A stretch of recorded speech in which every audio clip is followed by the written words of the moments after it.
వేములవాడలో ప్రభుత్వ విప్ ఆది శ్రీనివాస్ పర్యటించారు. వేములవాడ రాజరాజేశ్వరి స్వామి దేవస్థానం అనుబంధం ఆలయమైన శ్రీ భీమేశ్వరి స్వామి దేవాలయాన్ని సందర్శించిన ఆయన అక్కడ అర్జిత సేవలో పాల్గొన్నారు.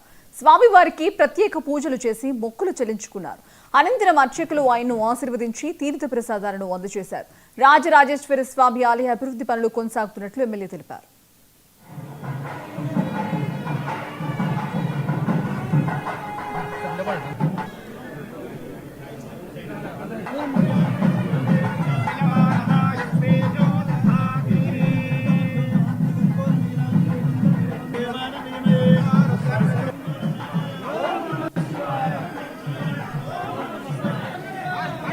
నమ శివాయ. దక్షిణ కాశీగా పేరుగాంచిన వేములవాడ శ్రీ రాజరాజస్వామి ఆలయంలో అభివృద్ధి విస్తరణ కార్యక్రమంలో భాగంగా వచ్చేటువంటి భక్తులు భీమేశ్వర ఆలయంలో దర్శనం చేసుకునేటువంటి కార్యక్రమం ఈరోజు బ్రాహ్మణోత్తముల చేత వేద పండితుల చేత రాష్ట్ర ప్రభుత్వ పక్షాన తగిన ఏర్పాటు చేయడం జరిగింది.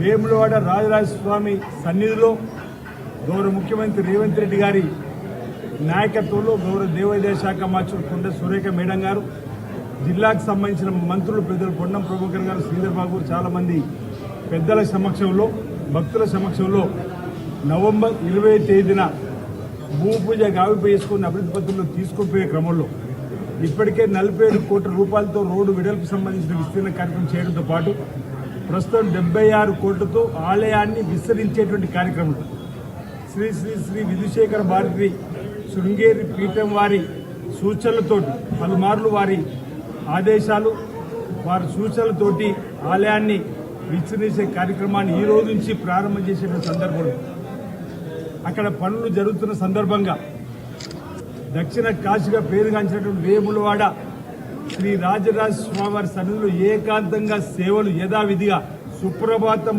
నుండి మొదలుకుంటే వేకోజాము మొదలుకుంటే రాత్రి వరకు కూడా అన్ని కార్యక్రమాలు యథావిధిగా జరుపుతూ ఆ సమయంలో వచ్చేటువంటి భక్తులకు ఇక్కడ ప్రాచీన కాలం నాటి భీమేశ్వర ఆలయంలో ఏర్పాట్లను భక్తులకు దర్శన భాగ్యాన్ని కల్పించే ఏర్పాటు అర్జిత్ సేవలకు సంబంధించిన ఏర్పాట్లు చేయడం